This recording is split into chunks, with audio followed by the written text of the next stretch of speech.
والشمس وضحاها والقمر إذا تلاها والنهار إذا جلاها والليل إذا يغشاها والسماء وما بناها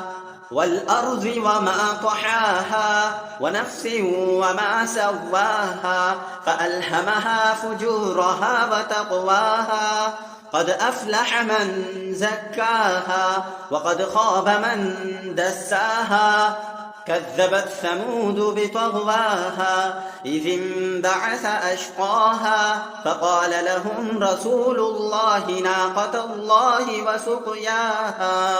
فكذبوه فعقروها فدمدم عليهم ربهم بذنبهم فسواها ولا يخاف عقباها.